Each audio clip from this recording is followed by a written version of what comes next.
दिवसाच्या शॉर्ट नोटीसवर 108 जी ॲम्ब्युलन्स आहे या ॲम्ब्युलन्सचा 10 वर्षासाठी 8,000 कोटीचा टेंडर काढला गेला केवळ 7 डेज इतक्या शॉर्ट नोटीसवर। आणि 10 वर्षासाठी तब्बल खरं तर कुठलाही टेंडर हा 3 वर्षाच्या पलीकडे ॲम्ब्युलन्सचा पुरवठ्याचा नसतो। याची सर्व कुठल्याही दृष्टीने तपासणी केली तरी हे काम 4,000 कोटीच्या वर जाऊ शकत नाही। परंतु तब्बल आरोग्य विभागाच्या मंत्र्यासह त्या IAS अधिकाऱ्याला बदलीचा धाक देऊन 7 दिवसाची केवळ 7 दिवसाची मुदत देऊन 8,000 कोटीचा टेंडर त्या एका मर्जीतल्या माणसाच्या घशात घालण्यासाठी आणि त्यातून 4,000 कोटी रुपये कमवण्यासाठी 8,000 कोटीचा टेंडर काढला गेला आहे। यातून जनतेच्या पैशाची लूट सुरू होणार। तिजोरीमध्ये कर्ज काढून हे राज्य पहिल्यांदाच बर्बाद झालेला उद्ध्वस्त झालेला आहे। आणि अशाही परिस्थितीमध्ये या ॲम्ब्युलन्सचा हा महाघोटाळा 8,000 कोटीचा घोटाळा हा सर्व विवादित जे मंत्री आहेत वादाधित मंत्री आहेत ज्यांचा त्या आरोग्य खाताच हे अखंड भ्रष्टाचारामध्ये बुडालेला आहे आणि त्याचा कळस म्हणून आज या 8,000 कोटीचा टेंडर 7 दिवसाच्या शॉर्ट नोटीसवर केवळ 7 दिवस आणि त्याची किंमत कुठल्याही पद्धतीने काढली तरी 4,000 कोटीच्या वर होऊ शकत नाही। माझा दावा आहे कुठल्या एक्सपर्टला बसवा कुणालाही बसवा पण हे चाललं काय लूट करण्याची पद्धत किती आहे। 4,000 कोटीच्या कामाला 8,000 कोटी मोजणं आणि स्वतःच्या मंत्र्यांच्या जवळच्या नातेवाईकांना हे काम मिळवून मंत्र्याची पार्टनरशिप यामध्ये असणं हे राज्य उद्ध्वस्त करण्याचं काम चाललं आहे। हे राज्य लुटून तिजोरी लुटून या सगळ्या घोटाळेबाज सरकारने राज्याला अधोगतीकडे नेण्याचं काम सुरू केलेलं आहे। सर हे काम कुणाला दिले आणि आपण म्हणतो आरोग्य मंत्र्यांचे नात्यातले लोक किंवा काय नेमकं संबंध काय त्यांच्याशी? हे बघा टेंडर प्रोसेस सुरू झाली 7 दिवसाच्या शॉर्ट नोटीसचा टेंडर काढला गेला। 8,000 कोटीचा टेंडर 7 दिवसात कोणी काढतं काय? अरे थोडी लाज तरी असायला पाहिजे ना। आणि त्यामधले सगळे टर्म कंडिशन ज्या वेळेस टेंडर ओपन होईल त्या माणसाला दिसेल तो माणूस मंत्र्याचा नातेवाईक असेल हे तुम्हाला मी सांगतोय। केव्हा ओपन होणार आहे टेंडर आणि या संदर्भात आपण काही हे तक्रार करणार आहे। मी तक्रार सुरू झाली आमचा आम्ही ड्राफ्ट तयार झालेला आहे।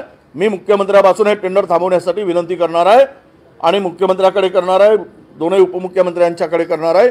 आता सगळेच सरकार मिळून असेल तर सगळेच मिळून असतील चोर चोर मावस भाऊ सगळे मिळून खाऊ तर रद्द करणार नाही नाहीतर रद्द करतील। मी पत्र बनवणार आहे। निविदेची एक प्रक्रिया असते त्या प्रक्रियेचं पण उल्लंघन झालं कारण 100% उल्लंघन झालेलं आहे। हे एका विशिष्ट कंपनीला देण्यासाठी टेंडर सगळी केलेली आहे। काँग्रेसचा रामराव ठाकूर शिंदेकडे प्रवेश करणार आहेत अशी माहिती मिळते। आज त्या माहितीला काही आधार नाही। चर्चा दुनियाभरचे लोक करत असतात। महाविकास आघाडी भक्कमपणे उभी असल्यामुळे अनेकांच्या पायाखालची वाळू घसरलेली आहे।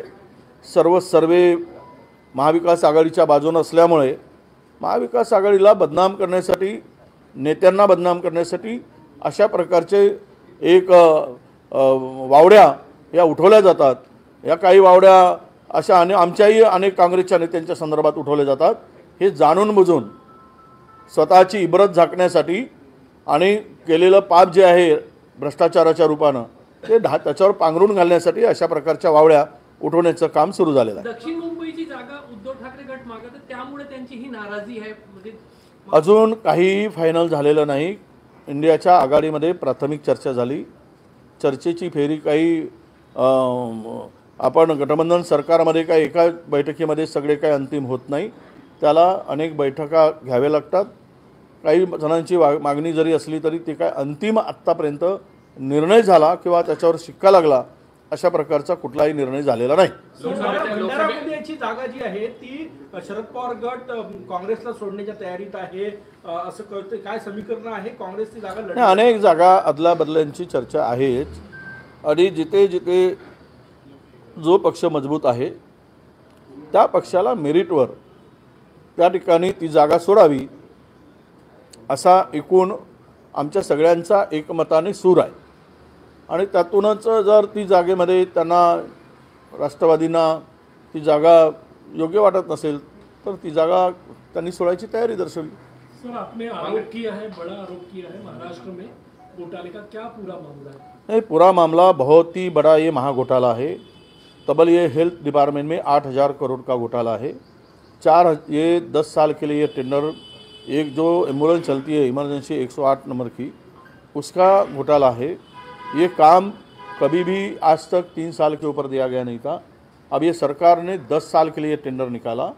इसकी वैल्यूएशन हमने एक्सपर्ट से निकाली, 4,000 करोड़ के ऊपर हो नहीं सकती. सब उसका प्रॉफिट जोड़कर भी 3,000 में 1,000 करोड़ का प्रॉफिट भी जोड़ दिया तो भी 4,000 के ऊपर नहीं हो सकती.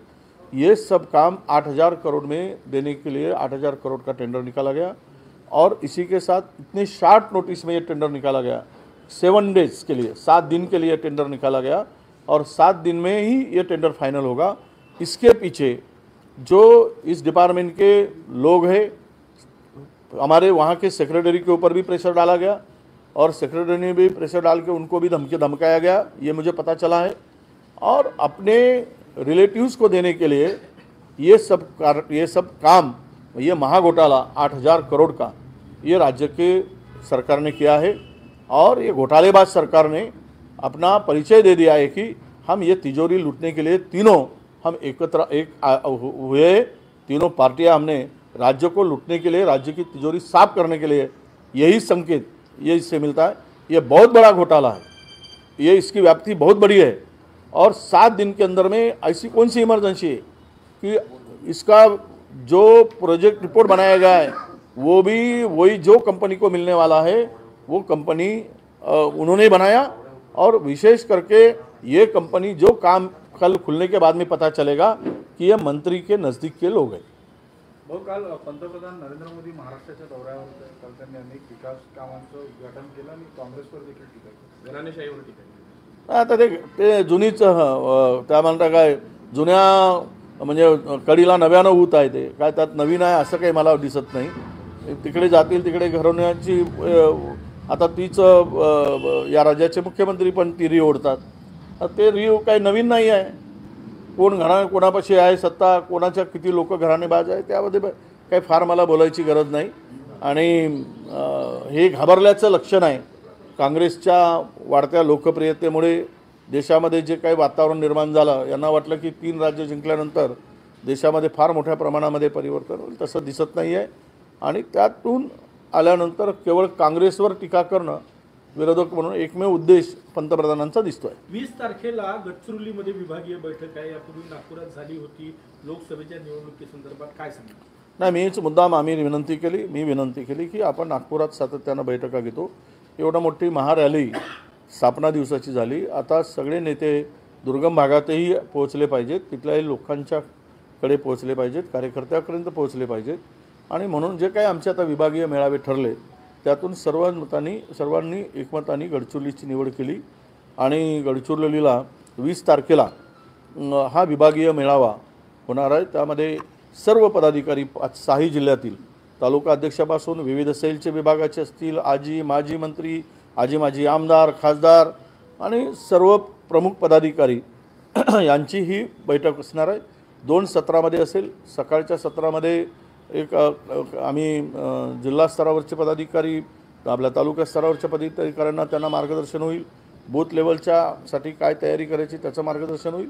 आणि शेवटच्या समारोपामध्ये प्रमुख जे नेते आहेत पूर्व विदर्भातील त्यांचा एक मार्गदर्शनाचा मेळावा होणार आहे. अशा 2 सत्रामध्ये तो कार्यक्रम संपला. विजयाच्या निकषावर काँग्रेस यावेळेस महाराष्ट्रात नवीन चेहऱ्यांना संधी देणार आहे. लोकसभेमध्ये विदर्भातही हायकमांडच्या टीमने त्याची चाचपणी केलेली आहे. त्यामध्ये चंद्रपूर असो, नागपूर ग्रामीण, रामटेक असो, काय कसं बघता याच्याकडे? नाही, नक्कीच आता शेवट प्रत्येक पक्ष आपला सर्वे करत असतो, ती चाचपणी प्रत्येक पक्ष करत असतो. आणि हायकमांडला सुद्धा आता नवीन चेहऱ्याची गरज आहे किंवा त्यांना नवीन चेहऱ्याला उतरवलं पाहिजेत अशी त्यांची तयारी आहे.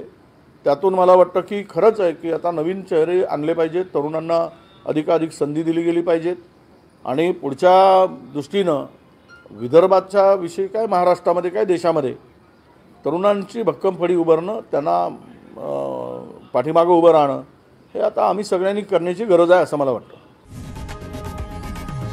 लोकशाही मराठी ऐका, पहा, जागरूक रहा.